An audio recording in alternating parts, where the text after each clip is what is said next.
Okay, yeah, we are working with all those cool stuff like Rx Swift, Real Texture, so it previously called async display kit, and all those cool things. Also, we tried a bit to do open sourcing, and we made this tiny control, and it was in a Swift trading list on the first place for 2 days in GitHub, and right now we have about 1,500 stars. So if you don't use it, so use it because it's cool. Okay, let's talk about generics. What is generics programming? So first time it came to programming about 1970s, and since that time it was used in quite a lot of programming languages like C++, Pascal, Java, and not so long time ago it's available also in Swift. And what Apple say, what is generic programming? So generic code enables you to write flexible, reusable functions and types that can work with any type, subject to requirements that you define. You can write code that avoids duplication and express its intent in a clear, abstracted manner. So I just highlighted the most interesting parts. So it's flexible, reusable, any type, avoid duplication, clear, and abstracted. So sounds cool, huh? How many of you guys are using generics quite often? Okay. And who think that he don't use generics at all? Okay. That's good, because if you think that you don't use generics, so actually you are using it Swift, because generics are all the way around in Swift. So for example, in collections, so array and dictionaries, they are generic collections that you can put any type available in Swift to array or to dictionary. So and Apple uses generics all the way around in Swift, and sometimes it's you can see interesting things with generics. For example, that's the most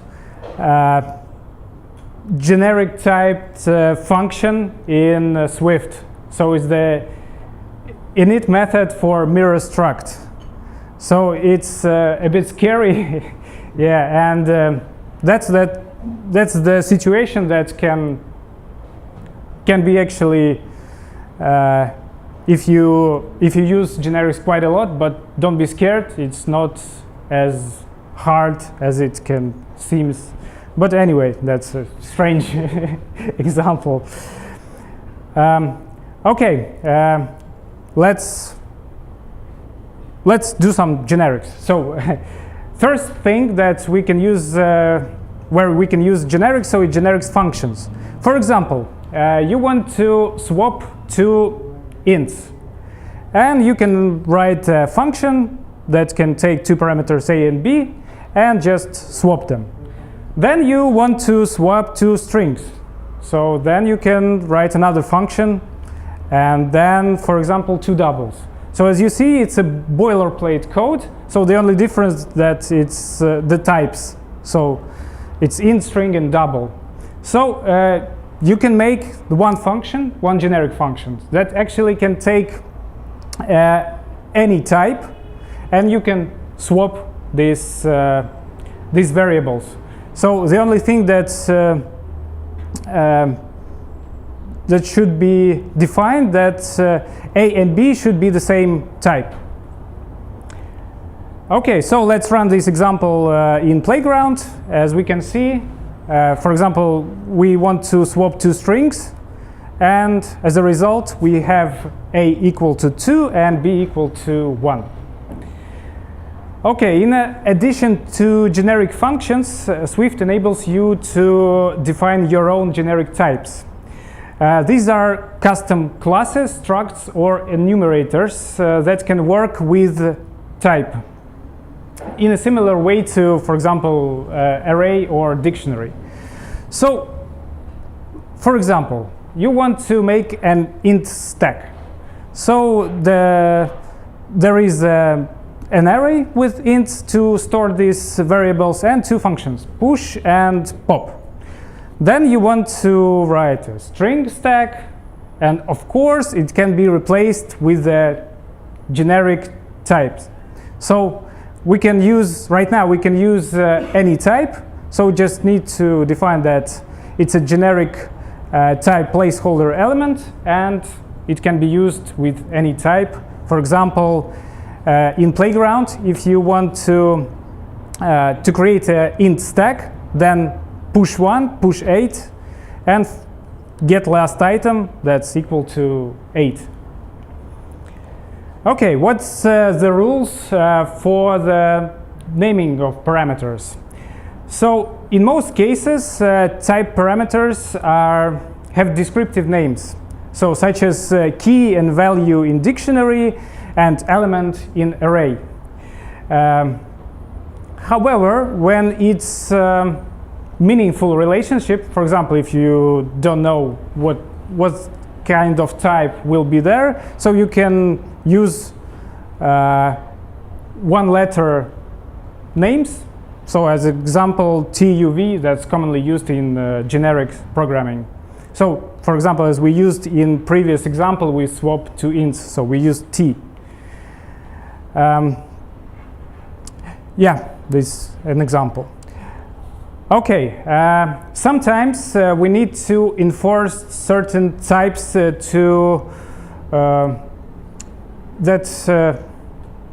so some kind of constraints that can be used for the generic types. So you can specify parameters that the generic can be inherited from the class, or it should implement protocol, one or more protocols.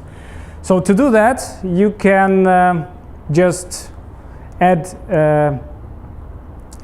a constraint to T, so it should inherit from some class, and you should implement some protocol.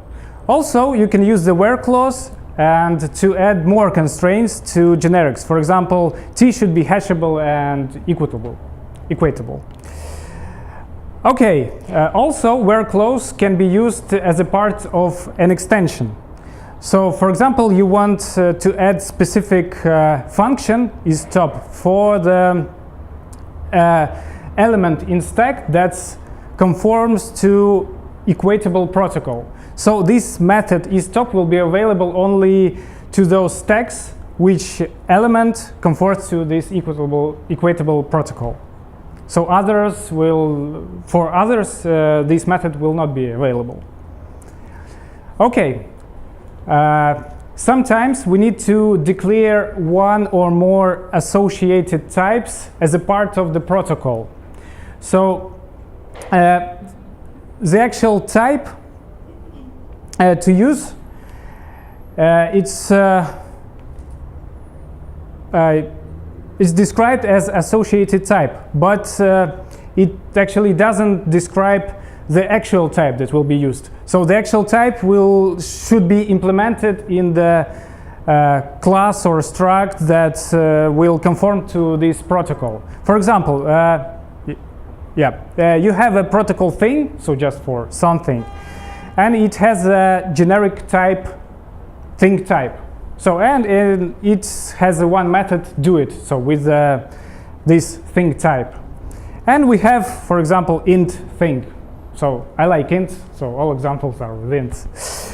So you can write type alias thing type equal to int and do it method that works with this thing type. But thanks to cool Swift, we don't need actually to write this type alias thing type equal to int, because it's obvious that our class, that thing type of our class is int. So don't need to write type alias. And now we can write a generic function that has thing equal the placeholder type is t, and that the value, each thing type of value should be the thing value of t. So, and you can call do it. So for example, we calling do thing with the int thing.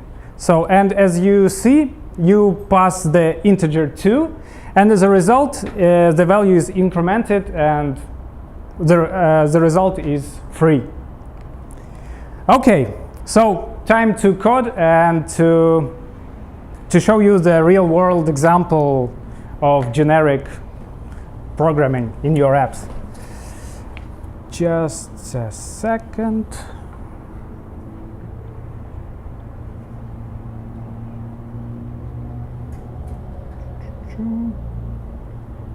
Let's mirror this place.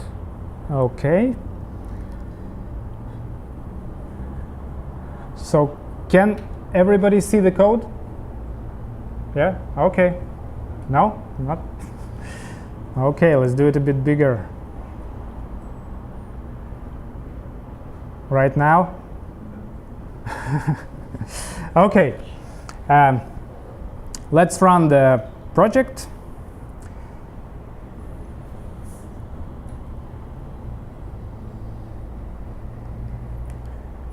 Yep. So here is, it's an example for a table view with different type of cells. For example, we have a user cell, some kind of text cell, and image cell, and it can be in different order, so we need to support different type of cells. So how we can do that without generics? So for example, we have a view model, so with the items with any type. So right here we have a user struct, so just a name, an image name, string for a message, and the URL for the image cell.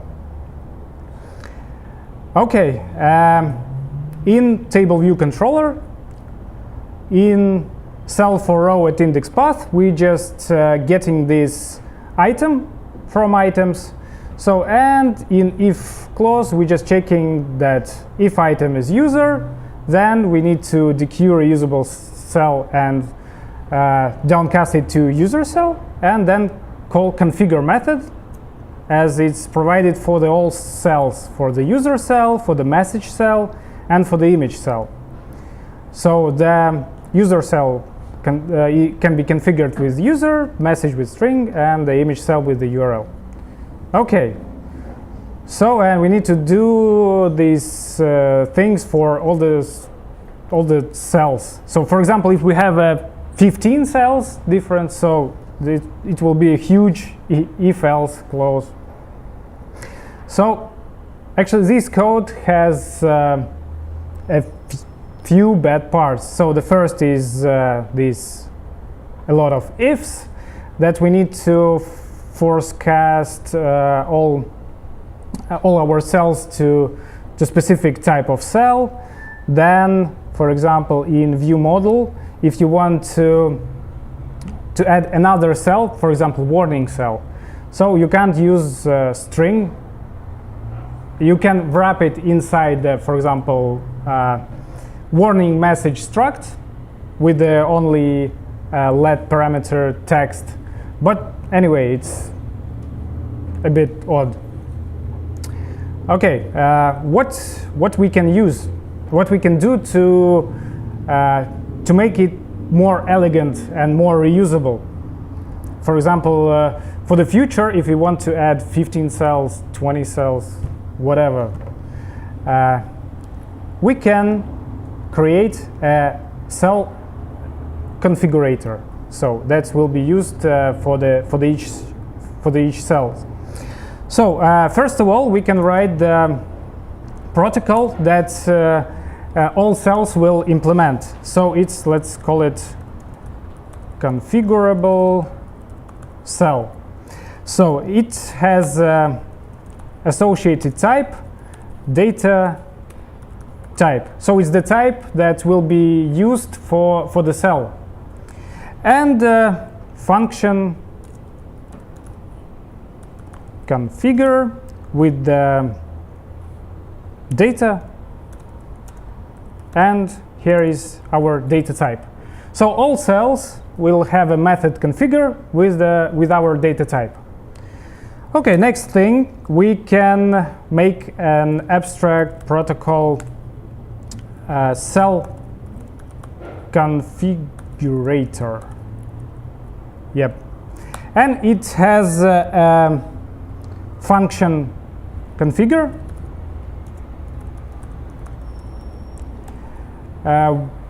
for a cell. Oops. So, and it can be UI table view cell, but we can even make it, for example, UI view to reuse it in collection views and maybe some other parts. And also we can add helper to get the cell reuse identifier here. So for example, it's static var reuse ID, that's string. Okay, that's clear.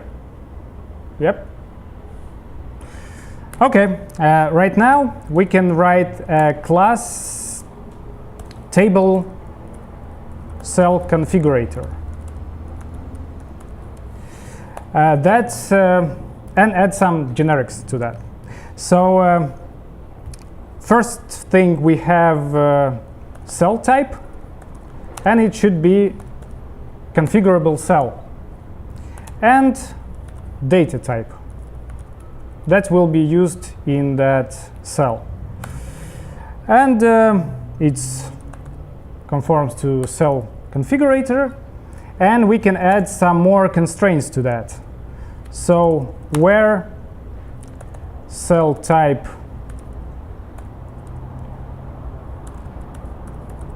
data type equal to our data type.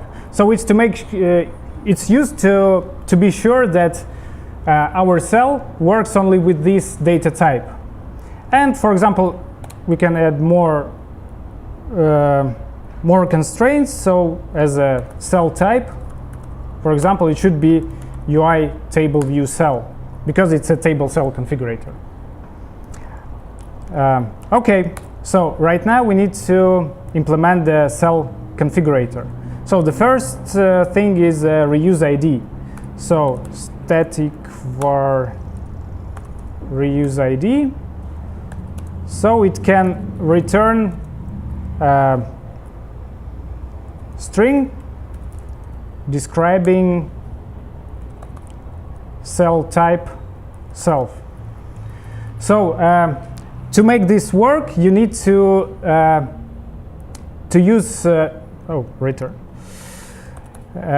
You need to use names of reuse identifier the same as the class name of your cell. So for example, if you have user cell, then reuse identifier should be user cell as well. For example, in storyboard, so user cell as a class and user cell as identifier. So okay, now we have reuse ID, and let's implement the configure method. So here is the only place where we need the casting, as we sure that the cell is our cell type. So it can't be otherwise. So cell as cell type, and now we can call configure with the item. But we need to somewhere store this item that will be used to configure the cell. For example, it will be item.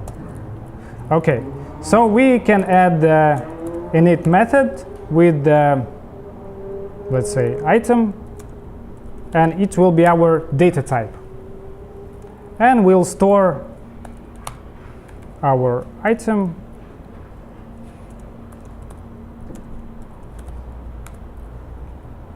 And right now we can store it.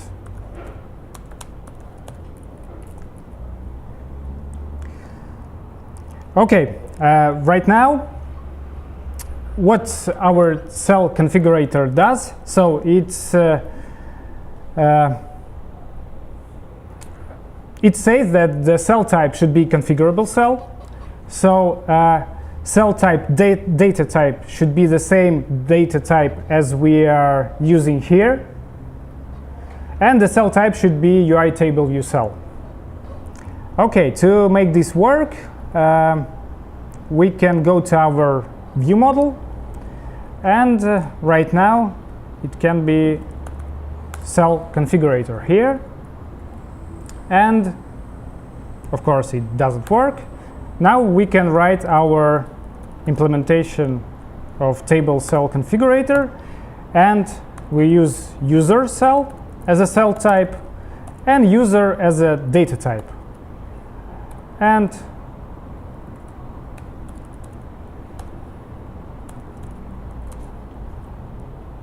it will be our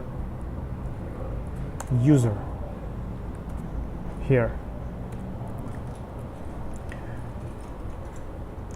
Okay, so right now we defined that the table cell configurator, so it works with the user cell and the user. And to make it work in our cells, so we need to implement the configurable cell protocol to all our cells.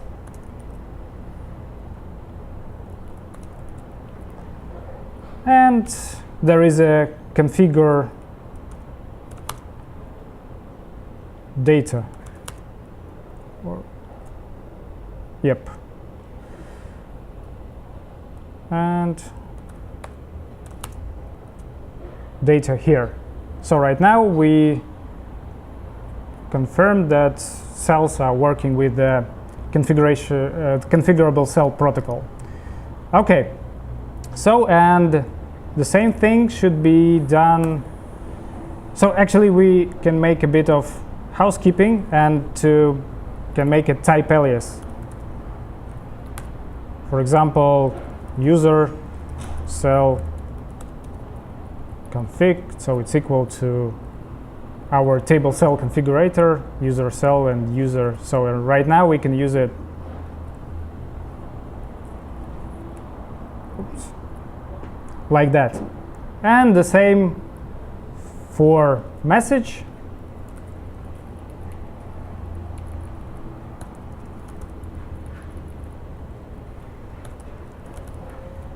For example, I forgot that message cell works with only the string. So, and I see that it can't compile. And here is the explanation what's wrong. So actually, there is no place for an error when you have runtime exceptions. So everything is all the errors will be seen. So actually, before you compile your project. So if you write a string here, so it works. And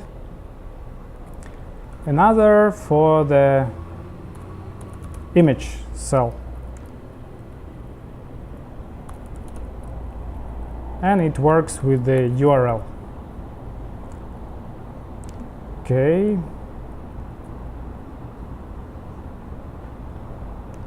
So we have another user here. We have two messages here.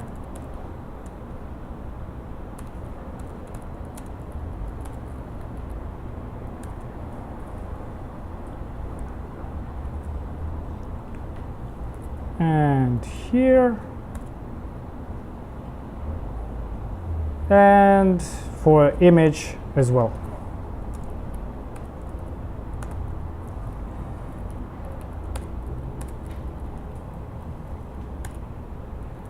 Okay, right now our view model should be okay. Yep.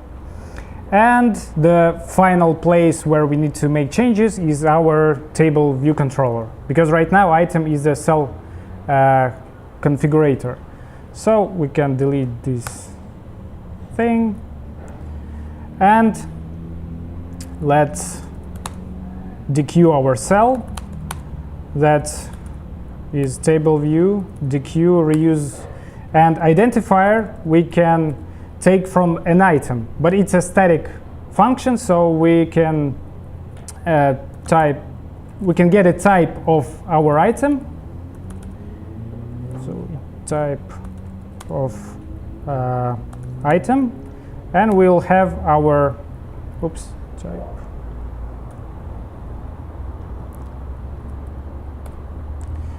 And we'll have our reuse ID, and that we are sure that it should be there.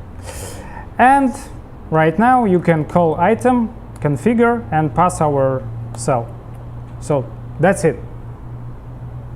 So no ifs right here. So actually in future you will not touch this table view controller at all. So let's run it.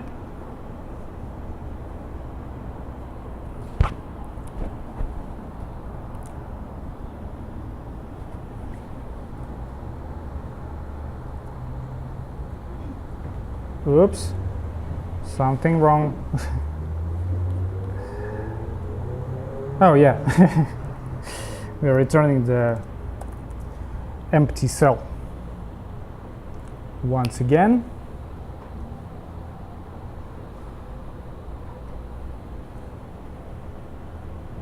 Yep, so it works. Right now, let's add one more cell.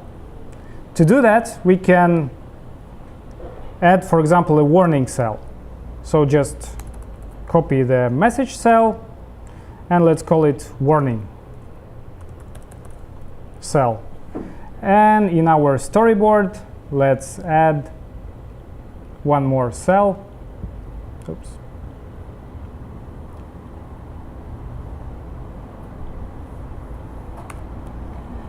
So it will be warning cell, reuse ID will be same warning cell. Let's make it a bit smaller so we can put a label there, add some constraints. Let's say it's 15, 15, 12, 12. So it can be 0 lines to make it stretchable, and let's say it will be red, and new outlet to message label. Okay, so the cell is done. So right here we see that the warning cell, it works with the string, and right now we can add this item to our view model. So let's take this, and this will be warning cell, and hey, it's a warning. So that's it. Don't need to touch table view controller, so just need to add cell and item to our view model. So if we run it,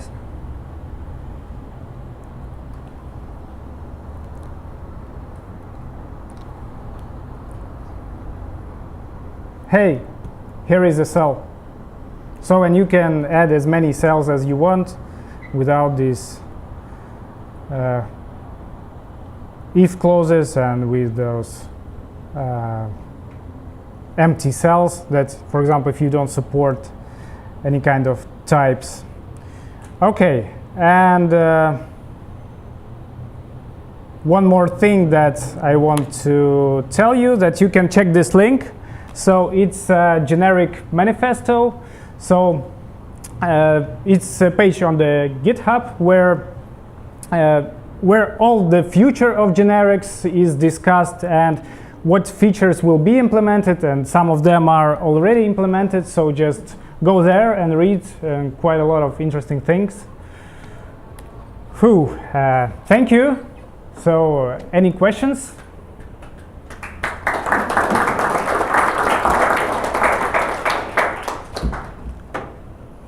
Yep. What changes now for generics since Swift 4?